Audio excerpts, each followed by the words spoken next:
Je crois que la couleur musicale qu'on a voulu donner à Gagarine, c'est peut-être le bleu. Le bleu de la nostalgie des habitants qui ont passé leur vie dans cet immeuble.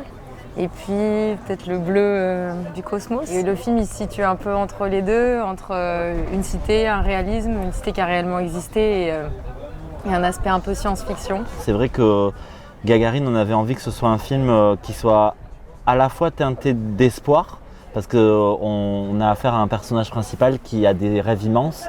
Il rêve de cosmos depuis sa cité et on avait envie que la musique elle porte ses émotions et ses sentiments de conquête spatiale un petit peu.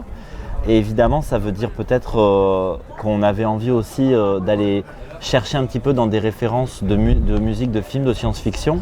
Je pense à Interstellar de Hans Zimmer par exemple, qui arrive à composer une BO à la fois suspendue et à la fois proche des émotions des personnages. T'as le vertige. Gagarine, il n'a pas le vertige. Hey Yuri, faut t'y faire, hein, ils vont la détruire la cité.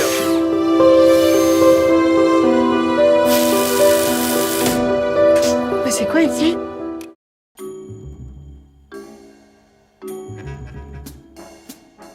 Je crois qu'on avait envie au début, il y a une évolution dans le film, d'ancrer de la musique dans le réalisme du film. Donc c'était utiliser les sons de l'immeuble aussi et accompagner un peu cette vie de l'immeuble, mais tout en annonçant qu'elle allait disparaître, en amenant un peu de nostalgie.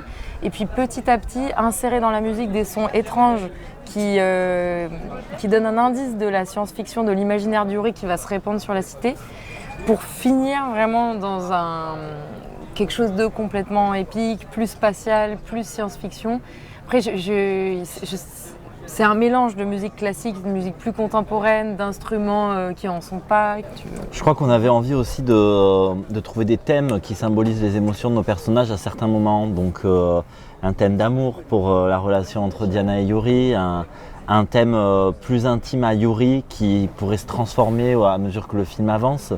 Et puis il y a ce final qui va complètement dans le fantastique et qui est assez long en fait. C'est presque 15 minutes de musique entière à composer et sur lesquelles Amine Bouafa a travaillé avec beaucoup de générosité pour donner un élan, un souffle de vie dans un moment pourtant un peu tragique où la cité vit ses derniers instants.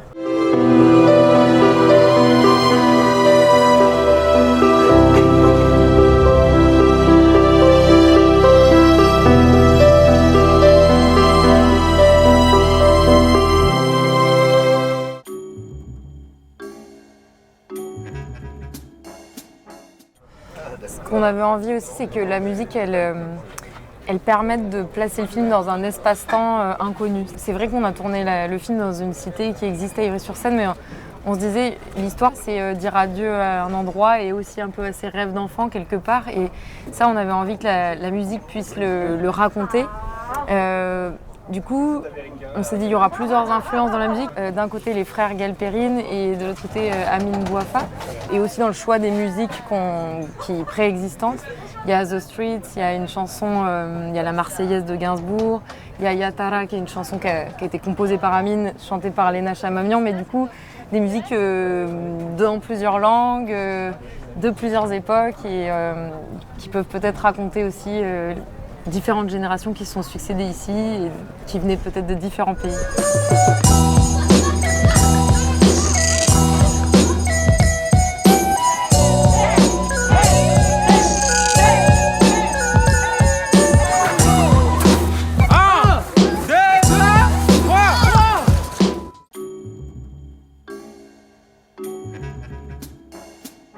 Nous, on a fait Gagarine pour essayer de décaler le regard sur un lieu qui est souvent montré de la même manière, caricaturé par des images qui s'enferment toujours dans des schémas de violence. C'est un pas de côté en créant un personnage qui a plein de poésie dans le regard et qui, par ce regard, transforme le lieu.